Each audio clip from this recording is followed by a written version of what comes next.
I have a lot of thoughts, bro. Let's bring it up. And I was not surprised at all. I'm actually encouraged because, as I mentioned off the top of the show, I was on with those dudes from All In Longhorns. They're on the Rogue Media Network, by the way. Check them out. They do a great job. But I was on with them Sunday. The show's actually up today, I think, so check it out. But I had Texas as my number one team, and it wasn't just because I was talking to two dudes who do a Longhorns pod. I feel like they're the best team in the country. So I'm fine with that number one. I mean, I think Texas only got better. I really do. I mean, I know they lost folks and new guys coming in via transfer, but I believe that the quarterbacking situation couldn't be any better, and the coaching situation couldn't be any better, and their defense is the lights out. So I have no issue with that. Mr. Yeah, I heard some stat, and I think I heard it on the Cowherd show as well. I heard you quote Cowherd earlier about Shedeur. I'm pissed at him, yeah. That something like only once out of the last 12 years has the preseason number one team won the national championship. However, in that same span, it's always been a top 6 preseason team that's won it. So if those statistics hold true, then it will not be Texas, but it will be Penn State, Ohio State, Clemson, Georgia, or Notre Dame who will win the national championship again this year. Of course, statistics are meant to change. Records are meant to be broken. But I found that really compelling. I don't know, man. I don't have a problem with Texas at 1. I'm with you. What's your biggest problem? Texas A&M is ranked. Dude, our boy Samuel Holtz, who's new to the show, man, in the chat, this is what he says. Oh, let me bring him up here because he agrees. I live in College Station. Texas A&M is way too high. They're dropping a lot of passes and practices. I believe Scotty retweeted a photo. I should. Yeah. I tweeted that video of Marcel Reed unable to complete a deep ball on air. Yeah, dude, A&M is just a perpetual. They remind me of Texas Tech. I feel like A&M and Texas Tech do this. Tech more recently, A&M throughout their history, we get all excited for 8 wins, and I just think that's where they're going. Yeah, to me, Pete, Michigan and Oklahoma and Texas A&M, all 3 are on here more for the brand than what they are actually going to put on the football field. That doesn't mean that they're all not going to end up being top 25 teams, but I don't see any reason why, based on what happened last season or the offseason, Michigan, Oklahoma, and A&M should be rated so high. I think that's brand bias. I was happy to see Indiana at 20. I told you they're going to be good again. Watch out for Illinois at 12. Yeah. They're getting a lot of love here. Luke Altmaier, obviously a great quarterback. And then I found this interesting. There's only 4 Big 12 teams in that top 25, but the first 3 out are all Big 12 teams. If you look at that others receiving votes, you've got BYU, Utah, and Baylor right there. Yeah. So, I mean, there's no consolation prize in football, right? It is what it is. But you could look at this as, oh, man, only 4 Big 12 teams are in the top 25. But you could also say, man, 7 Big 12 teams are in the top 28. According to voters right now. And I think that speaks to what you and I have talked about all offseason, the depth and the chaos of this Big 12 conference, that anybody can win it, that anybody can beat anybody. And, of course, Colorado and TCU a little further down that list, receiving votes as well. I have a theory on the Big 12 this year, and I'm interested to see how it plays out. I think it's quite possible that the quarterback play is really going to be important for this conference because there's a ton of attention on these great quarterbacks that are returning, and we're looking from a unique season from Big 12 quarterbacks, and it's sexy and it's drawing a lot of eyeballs. And if those quarterbacks can deliver and make the Big 12 one of the conferences that people are talking about, right? I believe this. I believe that could push maybe a 3rd team into the college football playoff, can give the conference a little bit more juice to everyone involved in creating these polls and obviously creating the 12-team playoff race. I think that can really help. So these quarterbacks, they need to deliver this year. They really do. And I think if they do, it can really raise the standard and the standing of the conference. What are your thoughts on that? And do you think I'm totally out of my mind, or do you do? Yeah. Disclaimer to steelman your argument here a little bit. What the AP voters think doesn't matter at all. What matters is that college football playoff committee. And remember, the guy chairing that committee this year is one Mac Rhodes of Baylor University. So I know that doesn't actually help you. Mac's a professional, but what they think matters. Here's where I think you're crazy. I told you last week, I struggle to see two Big 12 teams getting in just because I think this conference is just going to poach each other. There's going to be upsets every week. They're going to eat. Everybody's going to eat everybody alive. Like, I think the Big 12 champion very likely has 2 or 3 losses, and it's just hard for me to see 2 teams from the Big 12 with 2 or 3 losses sneaking in. We've talked about a couple scenarios where that might be feasible. So 3 teams seems crazy. Here's the other reason that seems crazy.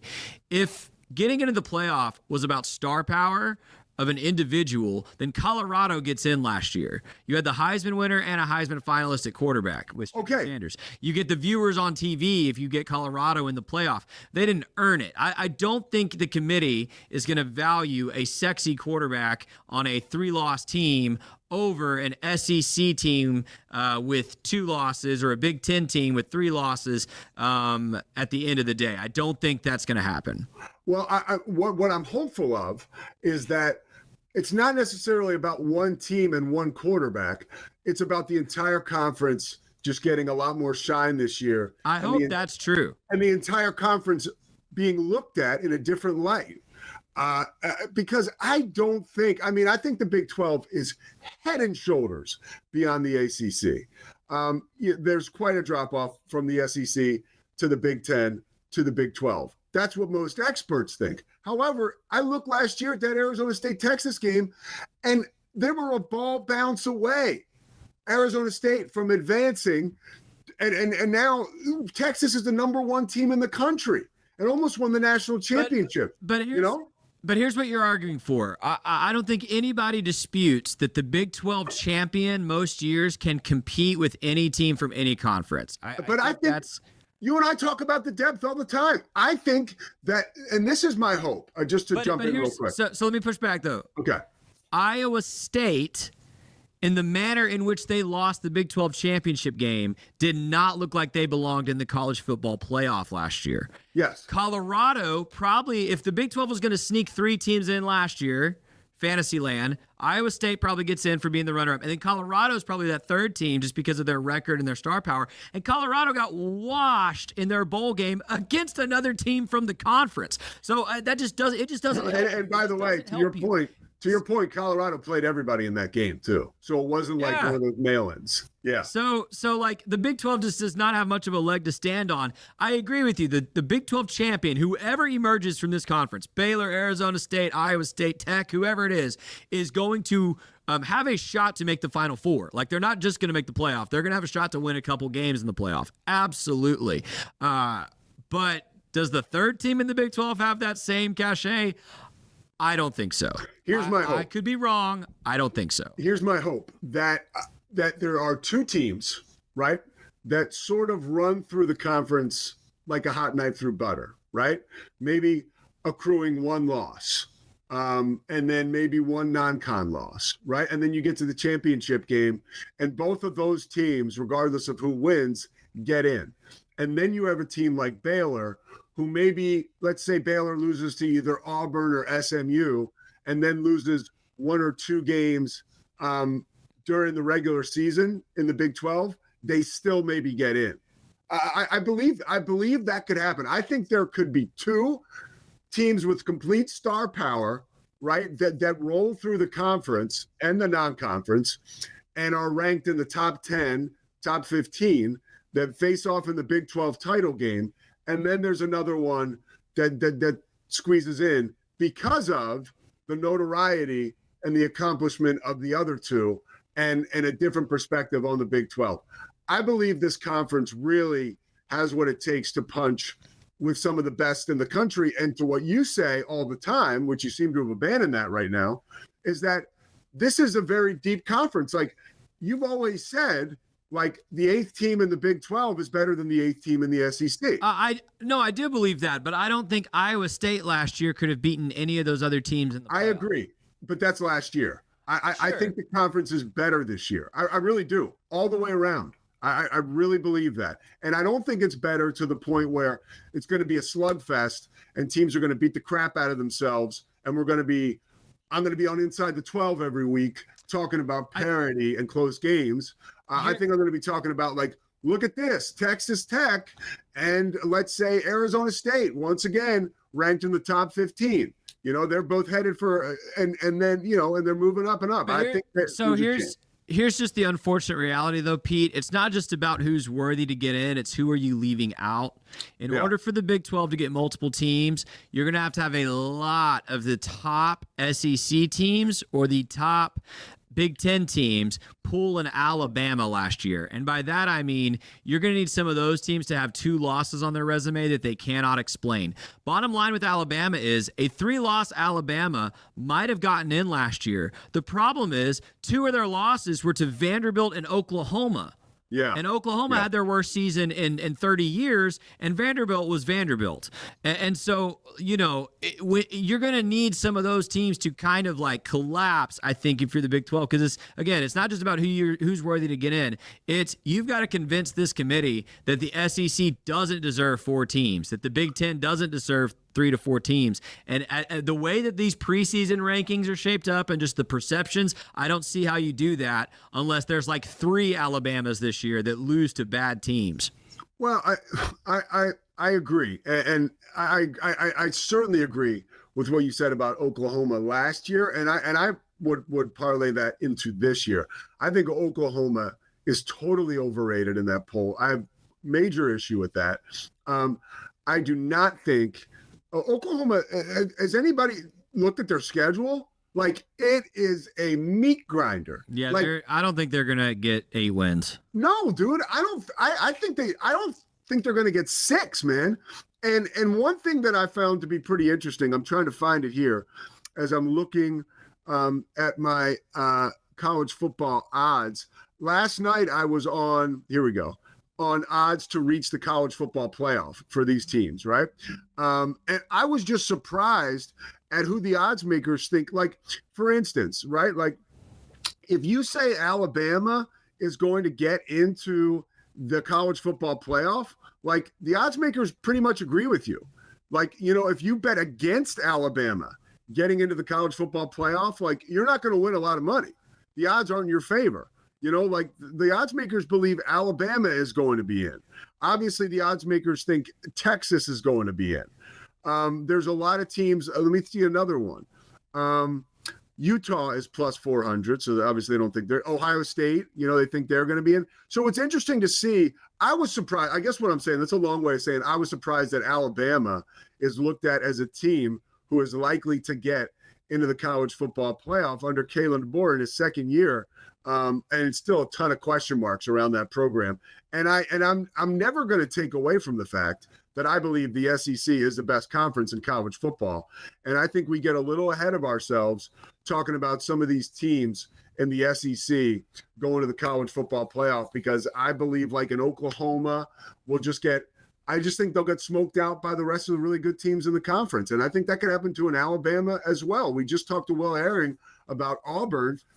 Auburn, they could be great and still end up 6-5, Right.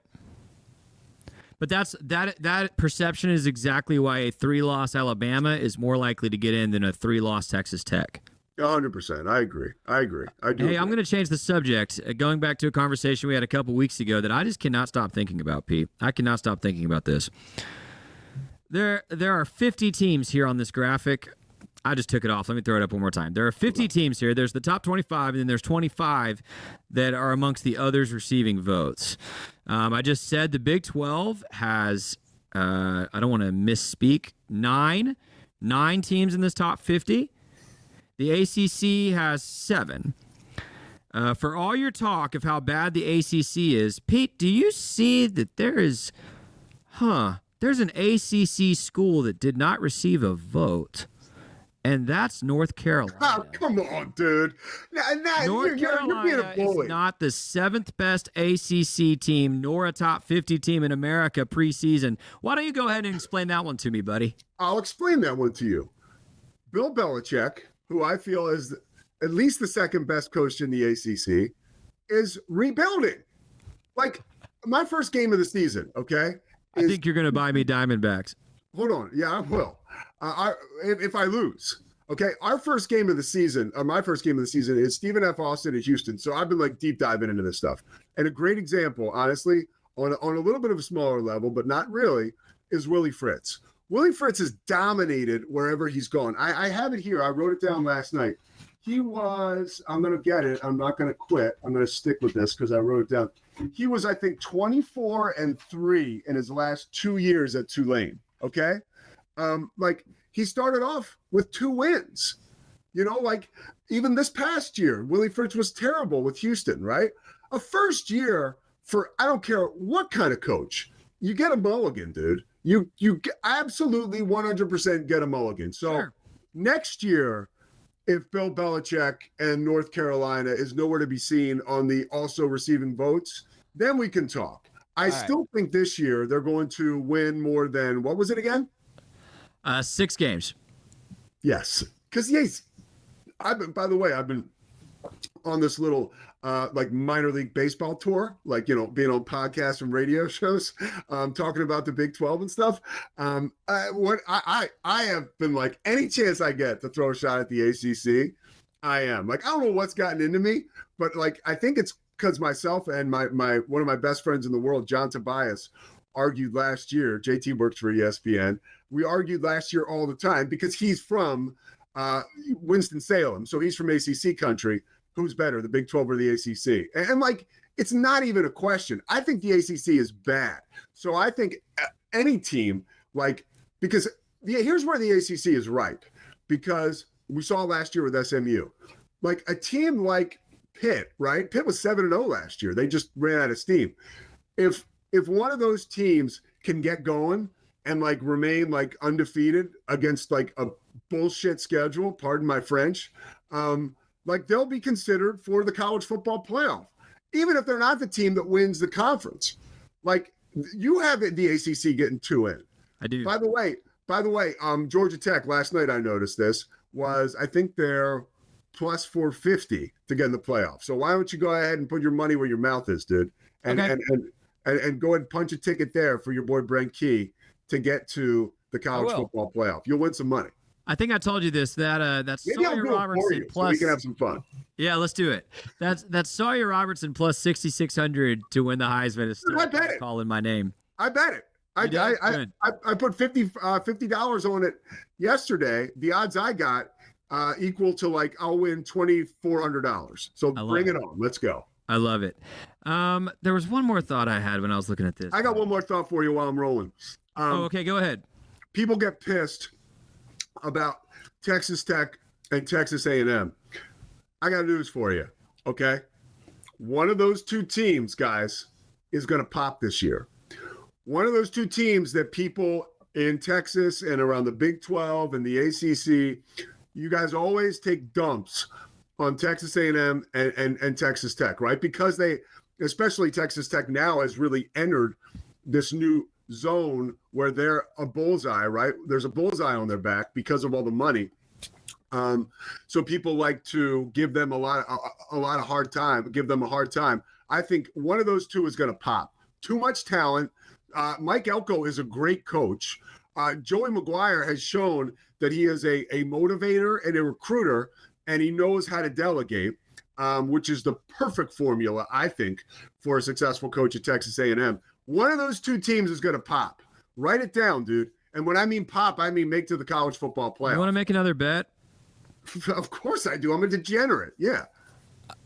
I bet you Baylor, who never receives the same love or hype as those 2, has a better record than both when we're standing at the end of the season.